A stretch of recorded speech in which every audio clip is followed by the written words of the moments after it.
Você acha que você teve sorte? Tive. Qual foi a sua sorte? Várias vezes. Eu ter conhecido esses caras. Isso foi uma sorte. É. Os caras terem te aceitado. Cara, porque aí é que tá. Uma das ideias por trás do punk rock é o seguinte: qualquer um pode tocar. Você pode tocar. Se você tiver afim, se você tiver uma ideia na tua cabeça, forma uma banda, vai cantar. Foda-se, pode. Sacou? Não precisa entrar no conservatório, ficar anos aprendendo música, fazendo escala durante 10 anos pra fazer a sua banda. Não. Prende 2 acordes, pode tocar. Essa era a ideia por trás do punk rock. Eu não conhecia o punk rock. Eu conheci o punk rock quando eu conheci o Aborto Elétrico e o Renato Russo. Se eu não tivesse cruzado com os caras na rua, sorte. E não tivesse conhecido... Será que eu ia ter conhecido o punk rock? Se eu não tivesse conhecido o punk rock, eu nunca teria cantado no Capital Inicial.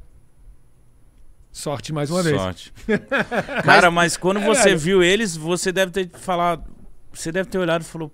Porra, não passou... parada louca, diferente. Sim. E, na verdade, eu confesso pra você que eu achei meio tosco também. Por isso que ele deu esse sim, ele pensou, ele falou, Não, cara, porque você imagina, velho, era assim, era guitarra, baixo, voz, tudo ligado em um amplificador só no meio da rua, a bateria na calçada, uma bagunça. Em frente a uma lanchonete. Era isso quando eu vi pela primeira vez, cara. Era uma puta de um barulho, cacofonia, cara, Nossa, zoeira. os caras deviam odiar. Meu, era ruim pra caralho, mas você via ali, você falava, uou, aqui tem alguma coisa. Sacou? Talvez pela cara deles. Sabe? Mas e depois quando você vai, eu fui prestar atenção e falar, uou, olha essas letras. Porra, e a olha vontade de ir pra rua, de estar lá, botar a cara pra bater também, mano. Nossa, mano, isso não é fácil. Você viu o puro do puro, mas, começo velho, do negócio. Esse foi só uma das vezes que eu tive sorte, cara. Várias outras vezes. Se for olhar pra sua vida pra trás depois, quantas vezes você não foi favorecido, sabe, por uma situação que te favoreceu, né, que as coisas caíram bem pra você. E eu acho que pra muita gente que fica pelo caminho, a história acaba sendo essa. Gente muito talentosa. Eu já vi muita gente que canta bem, toca bem, escreve bem e, no entanto, patina. E você vê o contrário também, sabe? Muitas vezes você vê gente que você nem vê tanto talento assim, no entanto a coisa tá bombando. Você fala, como isso pode ter acontecido? Sabe? É verdade. É uma aceitação do público. Às vezes, mano, tem cantores que como a gente conhece muito a galera do rap e do trap, que eles estão ali tentando muito, mas os caras são muito bons. E a gente fica... E ainda não deslanchou. Porque, mano, eu escuto esse cara. Às vezes falta uma oportunidade de alguém maior mostrar, de alguém chegar e apadrinhar. Ou cair no gosto do público mesmo. Que eu acho que é o mais difícil. Vai, mas eu já vi muito. Você deve ter visto muito eu vi muito, longo tempo. Muito, né? Muito. Eu erro com frequência, cara, assim, meus prognósticos de ver algo assim, ver uma banda, ou ver um artista. Falar, uau, olha esse cara, olha quanto esse cara canta, olha as coisas que ele escreve. Mas esse cara que vai detonar. Aí eu pegava, levava pra gravadora, falava, uau. Esse é o cara. Esse é o cara, e acabava não dando em nada. Caralho. Ninguém se interessava. Mas é normal. Eu quero saber que quando você conhece o pessoal do Aborto Elétrico, você já fica muito amigo do Renato rápido ou demora? Olha, acho que rola uma situação meio de... sei lá, de subordinação. Eu era muito mais moleque. Eu tinha 16 anos, ele tinha 20. Então, aos olhos de quem tem 16 anos, eu olhava pra ele, pra mim ele era um adulto. Sim. Sabe, eu não sei como é que ele me via, ele devia me olhar e achar a gente meio moleque. Eu achava que ele existia um papel de liderança, sabe? Ele lia pra caraca, então ele ficava dando livros pra gente, leia isso, filmes, ele trabalhava na cultura inglesa lá em Brasília. E então era onde chegavam os jornais com o que estava acontecendo fora do Brasil, de bandas. A gente ia pra lá pra saber quais eram as últimas novidades, o que a gente devia estar ouvindo, se alguém fosse pra gringa, pedir pra trazer pra gente algum disco, alguma banda. E rolavam os festivais de cinema lá também, dentro da cultura inglesa. E eram sempre uns festivais de cinema alternativo. Então era um cinema alemão, cinema italiano, cinema francês. Era muito legal, cara. E isso tudo era perto da onde o Renato trabalhava. Então ele era uma espécie de uma liderança intelectual, sacou? Tinha muita cultura, né? Era uma enciclopédia. Na real, a verdade era essa. Ele ainda lia pra Cacilda, lia muita biografia. Como a gente gostava muito de cinema, a gente gostava muito de música, cinema, livros.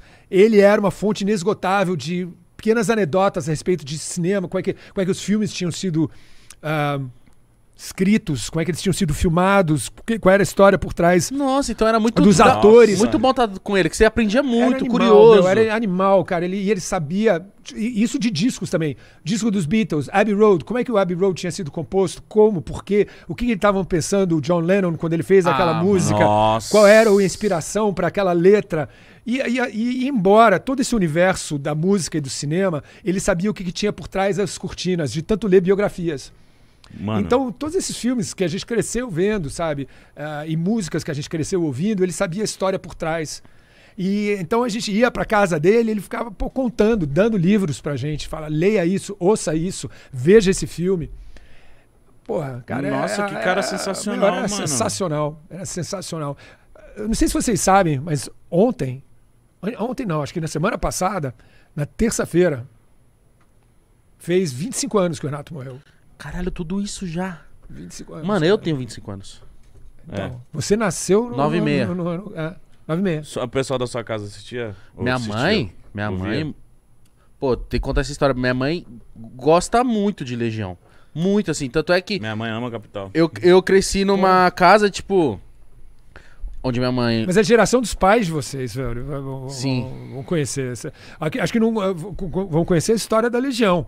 Quer dizer, vão conhecer o trabalho da Legião, mas não sabem do que veio antes, sacou? Talvez não. Quando ele era com moleque. certeza. Porque essas histórias, parte do que eu tô contando, é antes da Legião, isso é o começo dos anos 80, quando ele tinha 20 e poucos anos. E a gente teve a sorte de poder ver ele ainda antes do sucesso, quando ele pegava o violão e tocava aquelas músicas todas que vieram a ser conhecidas depois. Ele já tocava essas músicas? Tocava. Faroeste Caboclo, Eduardo e Mônica, essas músicas todas que seus pais devem conhecer e muitos garotos também conhecem. A gente viu ele tocando no violão na nossa frente. E vocês já achavam boas na época? Foda, meu. Já eram o que são hoje. Mas vocês ficavam com essa sensação, tanto de você, tanto ele. Mano, a gente vai estourar, a gente vai. Mas aí é que tá. Sucesso. Você perguntou, a gente tava falando de dúvida de talento, uma hora mais cedo a gente falou. Sim. De dúvida do teu valor, sacou? Quando eu via esses caras fazendo o Ebert e o Renato, que são os que eu tive contato quando eu ainda era adolescente, que o Ebert é um talento musical de outro planeta e como compositor também. O Renato são dois grandes compositores e grandes músicos. Eu vi esses dois caras e eu sei que eu não sou tão bom quanto eles, sacou, meu? Então eu via isso e falava, caraca, velho, como é que eu vou viabilizar a minha carreira se eu não tô, né? Se eu não tô, eu sei que eu não sou tão bom quanto esses caras. E eu levei muitos anos até falar, beleza, eu não sou como eles, mas eu preciso achar a minha própria onda. Eu preciso achar meu próprio caminho, que não é como o do Renato, que não é como o do Ebert. E eu não posso ficar frustrado de não ser como eles. Uhum. Então é gozado isso, como você tem que achar a sua própria história, sabe? Mas é o mais da hora. É o mais Seria... da hora, porque às vezes você fica tipo... É a sua identidade, Tipo, o Mítico é muito meu amigo. personalidade. O Mítico é muito meu amigo. O que o Mítico faz isso? Eu vou fazer isso. Aí você vai dando cabeçada. Na hora que você fala assim, mano... Esse é meu estilo também, mano. Minha história é daquele lado, desse lado aqui. Aí você começa a dar certo, você fala assim, caralho, ó como eu sou valioso, mano. Mas é mais assim, de você pegar um cara que você admira pra caraca. Você fala, uau, olha esse cara, olha o talento desse cara, sabe? Você fica de boca aberta de ver o cara escrevendo na tua frente, sabe? Ou, sei lá, criando, seja lá o que for. Pode ser trap, pode ser rap, pode ser rock, pode ser o que for. Você vê o cara criando na tua frente e você fica chapado. E você é um músico também, você quer criar também. E você fala, porra, eu não sei se eu consigo fazer o que esse cara tá fazendo, sacou? E eu não posso querer ser como ele. Eu tenho que tentar criar uma outra coisa numa outra direção, sabe? Porque senão eu vou ser uma imitação dele, sempre ruim. Eu nunca vou ser como ele, eu vou ser uma versão meia boca do cara, sacou? Uma versão a versão tosca do cara. E eu acho que eu tive isso durante muitos anos, de ter crescido com esses dois, a sombra dos caras, até passar o tempo suficiente para que eu pudesse dizer, galera, beleza, o meu caminho é outro, longe da sombra dos caras, sacou? Não, muito foda.